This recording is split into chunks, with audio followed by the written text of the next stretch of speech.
आज के इस लेक्चर में हम लोग ग्रेविटेशन चैप्टर का क्वेश्चन नंबर 18 से सॉल्व करेंगे। एससी वर्मा बुक से क्वेश्चन नंबर 18 चैप्टर ग्रेविटेशन। कह रहा है कि particle of mass 100 gram is kept on the surface of a uniform sphere. एक यूनिफॉर्म स्फीयर है, इसके सतह पर 100 ग्राम मतलब 0.1 किलोग्राम का एक बॉडी रखा गया, पार्टिकल रखा गया है और इसका मास 10 केजी है और इसका रेडियस 10 सेंटीमीटर है। एक सॉलिड स्फीयर है, इसको पृथ्वी की तरह समझो। एक सॉलिड स्फीयर है जिसका मास 10 किलो और रेडियस 0.1 मीटर 10 सेंटीमीटर, इसके सतह पर 0.1 किलोग्राम का एक बॉडी रखा गया, पार्टिकल रखा गया। Find the work done to be done against the gravitational force between them to take the particle away from the sphere. Sphere से बहुत दूर लेके जाना है इस पार्टिकल को। तो बताओ, जब इसको दूर लेके जाएंगे तो गुरुत्वाकर्षण के विरुद्ध काम हो रहा है। गुरुत्वाकर्षण तो नीचे खींचेगा और गुरुत्वाकर्षण के विरुद्ध कितना काम करना पड़ेगा। Final potential energy minus initial potential energy, final potential energy 0 अनंत पर minus G m1 m2 by r बराबर प्लस जी बाई 0.1 बराबर 10 G. 6.67 10 to the power minus 10, minus 11 था तो माइनस 10 हो गया जूल।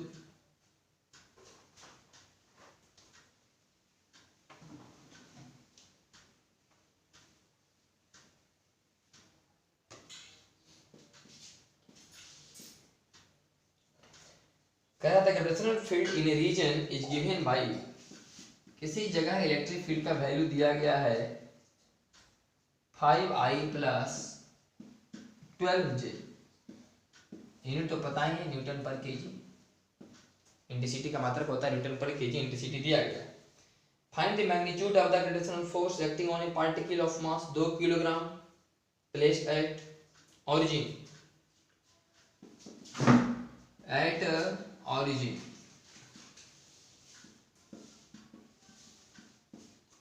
ऑरिजिन पर एक वस्तु रखा गया है 2 किलो का। ऑरिजिन पर 2 किलोग्राम का वस्तु रखा गया है, तो इस पर कितना फोर्स लगेगा। फोर्स बराबर मास इंटू इंटेंसिटी। इंटेंसिटी का मान 5 का स्क्वायर जोड़ 12 के स्क्वायर का रूट बराबर 13, 26 न्यूटन। 26 न्यूटन।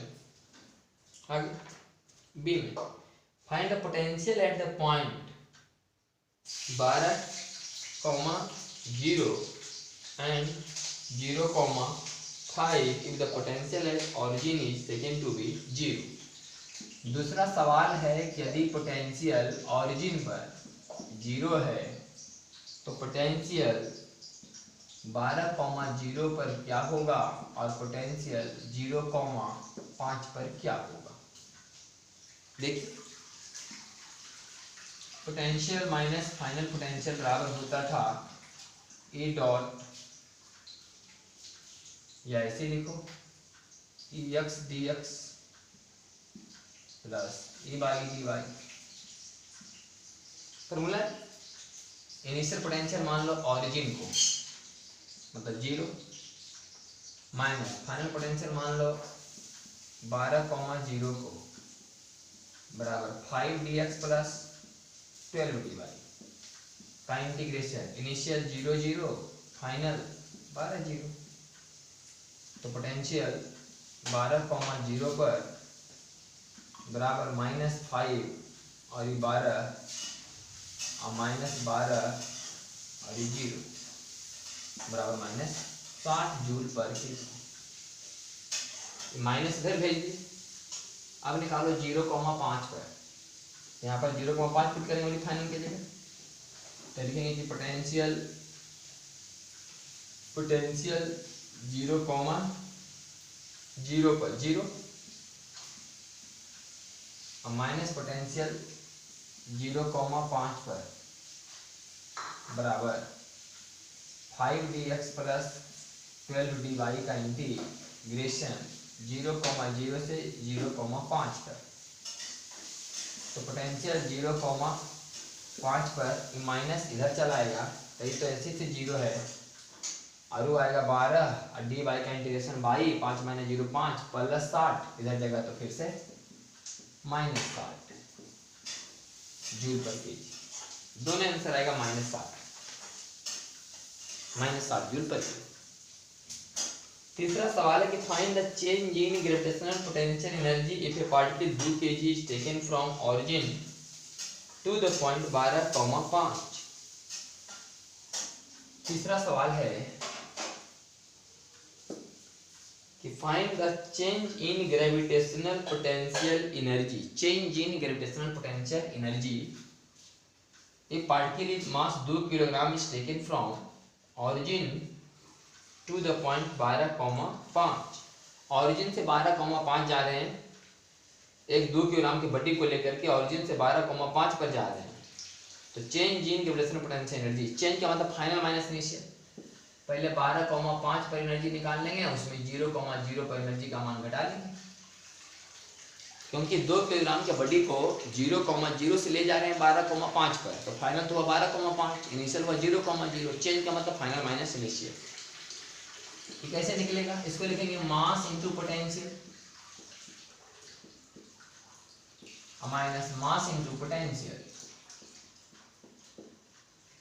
तो मास तो है 2 किलो और बाकी बचा पोटेंशियल 12,5 पर घटाओ पोटेंशियल 0,0 पर।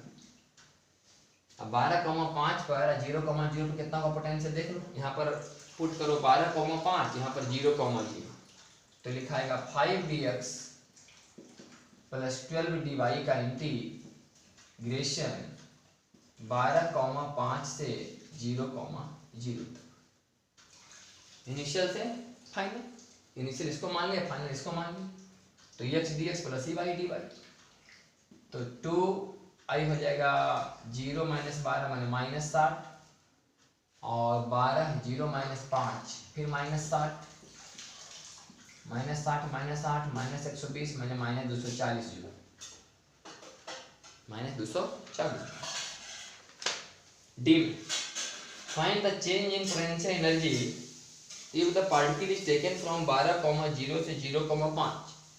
12,0 से 0,5 तक ले जाने में कितना होगा चेंज इन पोटेंशियल एनर्जी? 12,0 से 0,5 पर, तो 0,5 हुआ फाइनल, यहाँ लिख दो 0,5, यहाँ लिख दो 12,0, क्योंकि 12,0 से लेके जा रहे हैं 0,5 पर, तो 0,5 वाला एनर्जी और 12,0 वाला, तो यहाँ 0,5 वाला, यहाँ 12,0 वाला, यहाँ 0,5 वाला, यहाँ 12,0 वाला, तो 0,5 और 12,0 दोनों पोटेंशियल तो सेम है, 12,0 और 0,5 पर पोटेंशियल तो सेम है, तो यहाँ पर लिखा गया इसका भी माइनस 60 माइनस माइनस 60 कहानी 0, तो डी का आंसर हो जाएगा हम लोग का 0। 12,0 से 0,5 तक जाना है, तो 12,0 से 0,5 जाना है, तो फाइनल एनर्जी होगा 0,5, इनिशियल एनर्जी होगा 12,0, तो 0,5 पर पोटेंशियल 12,0 पर पोटेंशियल, तो 0,5 पर पोटेंशियल 12,0 पर पोटेंशियल का मान तो बराबर है, तो जब घटेगा तो आंसर क्या आएगा 0। इसका मतलब 12,5 से 0,5 ले जाने में 2 किलोग्राम की बॉडी को कोई काम नहीं करना पड़ेगा। ये सवाल था, समझिए कि इंटेंसिटी दिया हुआ था और इंटेंसिटी की मदद से क्या निकाले पोटेंशियल, अब पोटेंशियल ने मास से गुना करते हैं तो एनर्जी हो जाता है। आप यहाँ पर जिससे मेन यहीं पर खाली समझना, आप 12,0 का पोटेंशियल निकाले कि नहीं, उसी तरह से 0,5 का पोटेंशियल निकाल सकते हैं कि नहीं, उसी तरह से 12,5 का भी निकाल सकते हैं, 12,5 का भी निकाल सकते हैं इसी से। अब हर जगह पोटेंशियल पता चल गया, और सब में मास से गुना कर दो तो सब जगह एनर्जी पता चल जाएगा। अब जहाँ से जहाँ ले जाना है वो वाला एनर्जी में पहला एनर्जी को घटाते जाओ, आंसर।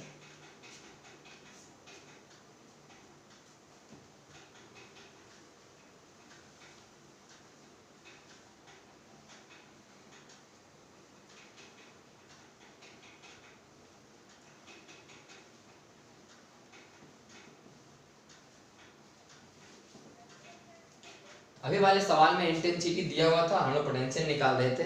0,0 पर 0 माना हुआ था, तो 0,5 पर, कहीं 12,0 पर, कहीं 12,5 पर हम लोग पोटेंशियल निकाल रहे थे। अब पोटेंशियल ही दिया गया है 20 नंबर में, पोटेंशियल ही दिया गया है 20 न्यूटन पर केजी x प्लस वाई। समझो ये इंटेंसिटी है और ये दूरी एक तरह से मीटर में लिखाएगा अपन। So that the equation is dimensionally correct, बताना कि डायमेंशनली करेक्ट इक्वेशन है। तो क्या है, पोटेंशियल का मतलब होता है वर्क बटे चार्ज और वर्क बटे मास, और न्यूटन पर केजी का मतलब फोर्स और मास, और ये तो दूरी है l, m से m कैंसिल, m से m कैंसिल, दोनों तरफ डायमेंशन सही है, इसका मतलब डायमेंशनली करेक्ट है। Find the gravitational field at the point x, y, field निकालना है। फील्ड निकालने के लिए Ex बराबर minus del V by del x और ई बाई बराबर माइनस डेल वी बटा डेल वाई। तो minus del V by del x करेंगे तो माइनस 20x प्लस 20 बाई लिखा रहेगा, तो 20x का 20, अब बाई को तो कांस्टेंट माना जाएगा, यहाँ x वाला कांस्टेंट है, 20 बाई का भी फिर से 20, इसका मतलब इंटेंसिटी बराबर माइनस 20 आई क्या है माइनस 20 जे क्या है।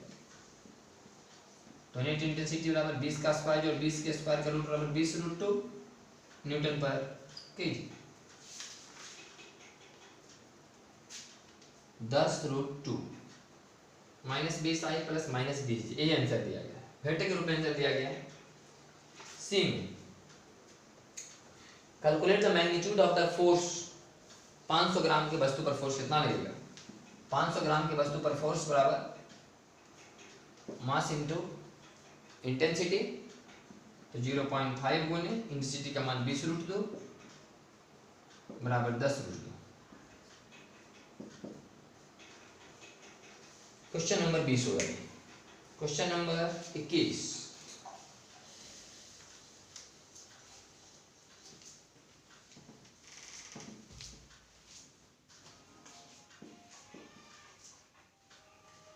the intensity is equal to 2I plus 3J Newton per kg, so that no work is done by the gravitational field when the particle is move on the line 3y plus 2x बराबर 5। ये intensity है 2I plus 3J, ठीक। कह रहा है कि कोई भी बर्डन नहीं करना पड़ेगा ग्रेविटेशनल फील्ड के द्वारा when a particle move on the line 3y plus 2x बराबर 5, 3y plus 2x बराबर 5। ध्यान से सुने पहले, जैसे ही पृथ्वी है, पृथ्वी है माने अर्थ है, अर्थ का मास है, यहाँ पर हम m किलोग्राम का बॉडी रखे, इसका एनर्जी बताइए, बोले पोटेंशियल एनर्जी बराबर माइनस Gm/m/r, ठीक। इसको यहां से यहां ले जाए, यहां एनर्जी बताइए, बोले एनर्जी बराबर माइनस Gm/m/r, इसको यहां ले गए, यहां एनर्जी बताइए माइनस Gm/m/r। तो यहां से यहां जाने में कितना काम हुआ, बोले 0, final energy minus initial energy. यहां से जाने में कितना काम हुआ, बोले 0, final energy minus initial energy, बोले 0, ठीक है। तो अगर किन्हीं दो पॉइंट जहां पर एनर्जी का मान बराबर है, तो इस पॉइंट से इस पॉइंट तक ले जाने में काम का मान 0 होगा। बल कैसे लेके जाइए, ये तो पहले से पढ़ा है, ग्रेविटेशनल फोर्स कंजर्वेटिव फोर्स, कैसे लेके जाएं कोई अंतर पड़ने वाला नहीं है, फाइनल भी उतने इनिशियल भी उतने एनर्जी, तो यहां से यहां ले जाने में किया गया काम बराबर 0, ठीक है। बात समझने वाला ये है कि m किलोग्राम की जगह हम कंसेप्ट पढ़ा रहे हैं 1 किलो रखो, तो यहां बोला जाएगा पोटेंशियल, यहां 1 किलो रखो, यहां बोला जाएगा पोटेंशियल, यहाँ 1 किलो रखो, यहाँ बोला जाएगा पोटेंशियल। इसका मतलब एक वैसा लाइन जिसके हर एक पॉइंट पर पोटेंशियल सेम हो, एक वैसा लाइन या एक वैसा सरफेस जिसके हर एक पॉइंट पर पोटेंशियल सेम हो, उस पर कहीं से कहीं चल जाओ वर्क बराबर 0। एक वैसा सरफेस या एक वैसा लाइन जिस पर कहीं से कहीं चल जाओ वर्क बराबर 0। देखो वर्क बराबर क्या होता है, final potential energy minus initial potential energy. मैंने हम जो काम करते हैं तो पोटेंशियल एनर्जी बराबर mass into potential, mass into potential, तो mass into final potential minus initial potential. ये भी लिखा हुआ है, ये यू लिखा हुआ है। इसका मतलब यहाँ पोटेंशियल वही, यहाँ पोटेंशियल वही, तो वर्क बराबर 0। तो ये जो सरफेस है इसको बोलते हैं इक्विपोटेंशियल सरफेस, इक्विपोटेंशियल सरफेस। वैसा सरफेस जिसके प्रत्येक बिंदु में पोटेंशियल समान हो।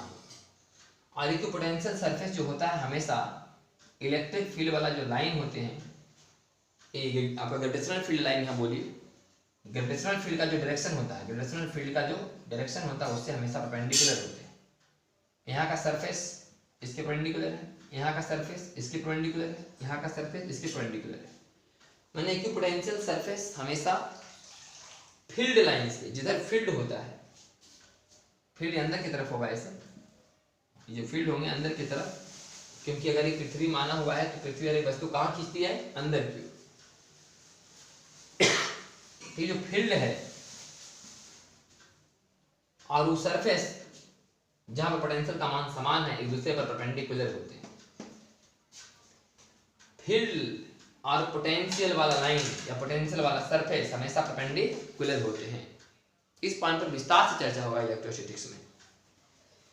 फील्ड लाइन का मतलब है कि मतलब 1 किलोग्राम की वस्तु को जिधर खींचा जा रहा है, 1 किलोग्राम की वस्तु को पृथ्वी कहाँ खींचेगी, अंदर की ओर, तो फील्ड कहाँ होगा, अंदर की ओर दिखाया जाएगा। समझने कि अंदर की ओर फील्ड है। तो जो फील्ड है, इलेक्ट्रिक फील्ड इंटेंसिटी और इक्विपोटेंशियल सरफेस दोनों परपेंडिकुलर है।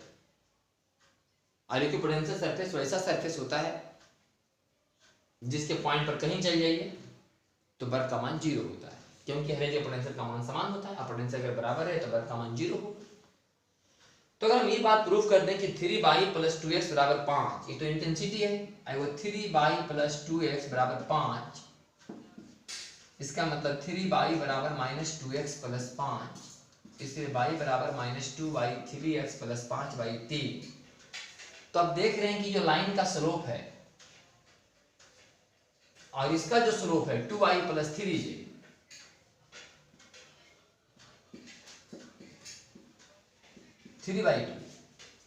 इलेक्ट्रिक फील्ड का जो स्लोप है और जो लाइन दिया गया है क्वेश्चन में उसका जो स्लोप है, दोनों का मल्टीप्लिकेशन देखिए।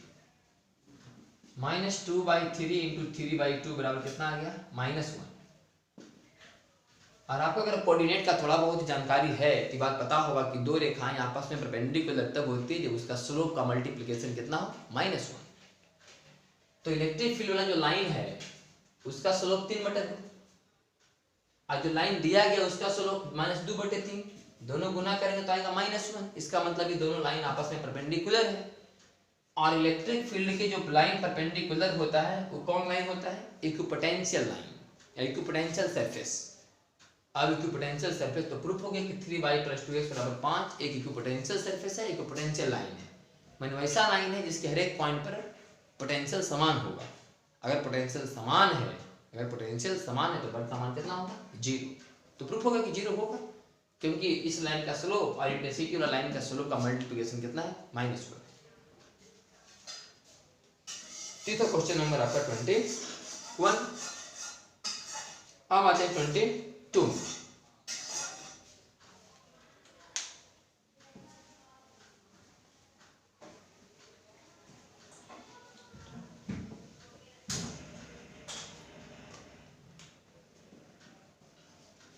Find the height over the earth's surface at which the weight of the body becomes half। पृथ्वी के सतह से कितना ऊपर जाने पर आदमी का वेट आधा हो जाएगा, मतलब g/2 हो जाएगा। और पृथ्वी के सतह से ऊपर जाने पर जी का मान ऐसा ही बदलता है, जो कि आधा हो गया है। मतलब 1 प्लस एच बाई आर बराबर रूट टू, वर्गमूल कर लिए तो एच बटा आर बराबर root two minus one, h बराबर रूट टू माइनस वन। इतना ऊपर जाने पर बेट आधा हो जाएगा। ये हो गया आपका क्वेश्चन नंबर 22 का आंसर। 23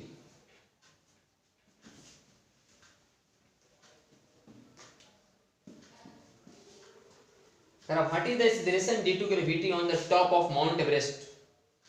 माउंट एवरेस्ट की ऊंचाई पर बताइए कि जी का मान क्या है, जबकि माउंट एवरेस्ट का ऊंचाई 8,848 मीटर है।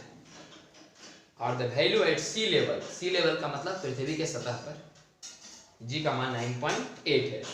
तो ऊपर जाने पर जी का फॉर्मूला क्या होता है? ऊपर जाने पर जी का फॉर्मूला होता है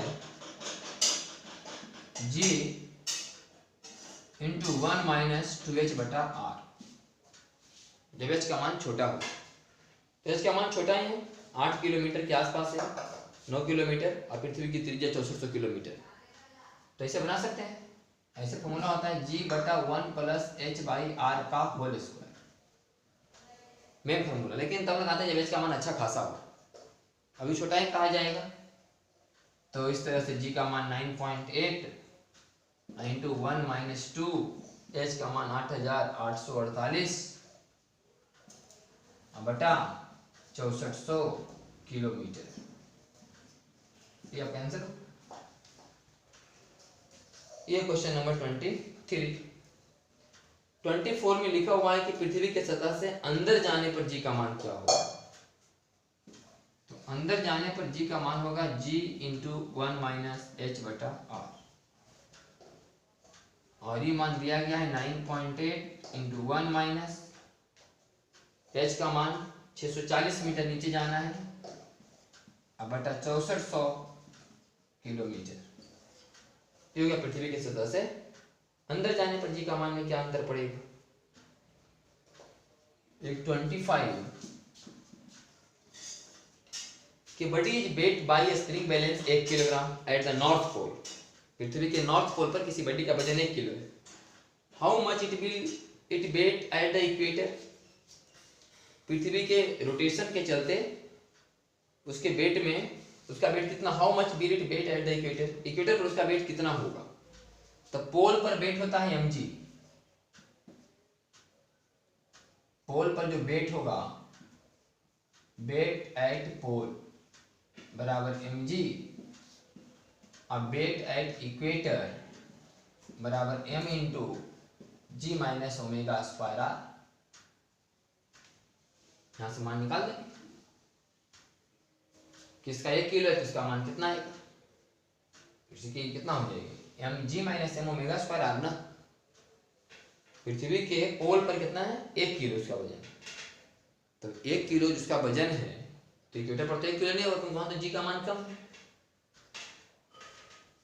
1 किलो वहां वजन है तो यहाँ तो 1 किलो वजन नहीं ना होगा, इसका पर जी का मान क्या है, कम। इक्वेटर होता है जी माइनस ओमेगा स्क्वायर। तो यहाँ से मान निकालना पड़ेगा आपको ओमेगा स्क्वायर आर का। और ऐसा क्वेश्चन हम लोग एम करीब में पढ़ता बनाए थे कि इक्वेटर पर जी का मान कितना कम होता है। एम करीब में एक सवाल था कि इक्वेटर पर जी का मान कितना कम होता है। 32 नंबर सवाल था कि the earth stops rotating about its on axis then the value of acceleration due to gravity at equator increases 3.36 centimetre per second square. 3.36 centimetre per second square मतलब 3.36 सेंटीमीटर। ऐसे जी का मान 980 सेंटीमीटर पर सेकेंड स्क्वायर। 3.36 अंतर हो जाता है। इसका मान जब निकालिएगा तो अगर 3.36 सेंटीमीटर पर सेकेंड स्क्वायर, तो पहले जी का मान था 9.8, अब जी का मान हो गया है 9.8 माइनस मतलब 980 minus 3.36 centimetre per second square. तो पहले 1 किलो था, तो अब कितना हो जाएगा, mg, मतलब कितना हो गया, mg बराबर 1 किलो, मतलब m गुना 980 सेंटीमीटर पर सेकेंड स्क्वायर बराबर 1 kg, नहीं 1 kg था ना, तो 1 kg तो मास हो गया, मतलब पहले वेट था 1g होगा, अब वेट कितना होगा, अब होगा, पहले होगा 1 गुना 980, तो अब बताना कि अब वेट का मान क्या हो जाएगा। 1 किलो था पहले, तो अब उसका वजन कितना हो जाएगा रोटेशन के चलते। तो मैं तो ये समझना कि जी का मान कितना घट गया, पहले था 980 जी का मान, और इसका मान होता है 3.36, तो कितना हो जाएगा ये, 1 किलो का बॉडी कितना महसूस करेगा, 1 किलो का बॉडी मतलब 1 जी, ये था 1 जी, वहाँ जी का वैल्यू जी, यहाँ जी का वैल्यू हो जाएगा जी माइनस इतना, तो अगर इसको लिखे 980 centimetre per second square M G, और इसको मान लेते हैं एम जी डैश,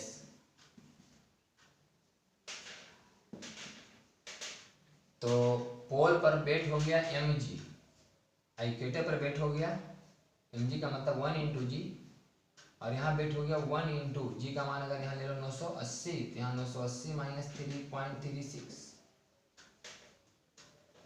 तो जाएगा 980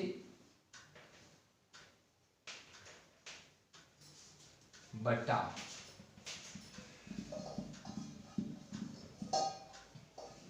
तो पता चल जाएगा कि कितना गुना वो ज़्यादा था, लेकिन हमको निकालना है कि कितना गुना कम है, तो इसी को लिखो पहले 980 माइनस 3.36 बटा 980, तो 980 में 3.36 घटेगा तो कितना बचेगा, अब बटा 980, तो अब 0 में समथिंग कुछ आएगा, 0.997 के आसपास आ जाएगा। ई वाला ऊपर लिखे तो पता चलता कि कितना गुना वो ज़्यादा था, पोल पर कितना गुना ज़्यादा है। मैंने हमको निकालना है इक्वेटर पर ना, कि पोल की तुलना में इक्वेटर पर क्या है, तो पोल पर मास था एम जी का मान 1 जी मान ली, 1 ग्राम का 1 जी मान ली, अब कई जी आ रहा है, तो अब जी का मान जी नहीं मिल रहा, जी का मान होगा 980 माइनस, और ओमेगा स्क्वायर का मान आप पुट कर सकते हैं 2π/t का होल स्क्वायर, हम तो एम करीम वाले बुक में सवाल था हमको याद था, और वहाँ इसका आंसर आया था 3.36 सेंटीमीटर पर सेकेंड स्क्वायर। तो अब जी का मान इतना हो गया, पहले जी का मान पोल पर है 980, पोल पर तो एक्चुअल जी का मान होता है, पोल पर जो जी का मान हो तो एक्चुअल है, लेकिन इक्वेटर पर तो जी का मान थोड़ा कम है, तो वेट थोड़ा कम, 1 किलो का वस्तु का थोड़ा सा कम महसूस होगा, वहाँ पर 1 किलो महसूस हो रहा था पोल पर, अब इक्वेटर पर आएंगे तो 1 किलो तो महसूस नहीं होगा, कम महसूस होगा, कितना कम महसूस होगा, इतना ही कम महसूस होगा, तो 980 में घटा देंगे हम लोग 3.36, अब जी का मान इतना है, तो देख लें कि अब कितना आया, तो 980 में 3.36 घटाइएगा, जो कुछ भी आएगा उसको 980 से भागा दीजिएगा, तो 0 पॉइंट समथिंग ही आएगा, तब ना मास निकलेगा। ये हो गया हमारा क्या, एम जी, ये है हमारा एम जी, और एम जी में जो एक्चुअल जी उससे भागा दिए तो निकल गया मास 0.997 kg। थोड़ा सा बच्चे इसमें कंफ्यूजन इसलिए होता है ना कि लिखा होता है कि 1 किलोग्राम मास है, वो 1 किलोग्राम मास मत समझ के 1 किलोग्राम भार है, तो ज़्यादा समझ में अच्छा आएगा। ऐसे लगता है कि 1 किलोग्राम मास है तो एक मास तो कभी चेंज होता नहीं, तो वहाँ पर भी 1 किलो, यहाँ पर भी 1 किलो बुझाएगा। जैसे कि 1 किलो की वस्तु को किसी बटखारा से आप तौले पोल पर, और फिर उसी बटखारा से तौलेंगे इक्वेटर पर, 1 किलो नहीं बताएगा, क्योंकि बटखारा का भी तो वजन घट जाएगा। तो इसको ऐसे समझ कि किसी वस्तु का भार 1 जी था, 1 न्यूटन था, अब वो क्या न्यूटन फील करेगा, तो जी का मान कितना कम गया, जितना कम उतना फील करेगा, तो आ जाएगा 0.997 के आसपास। ये क्वेश्चन नंबर 25 का आंसर।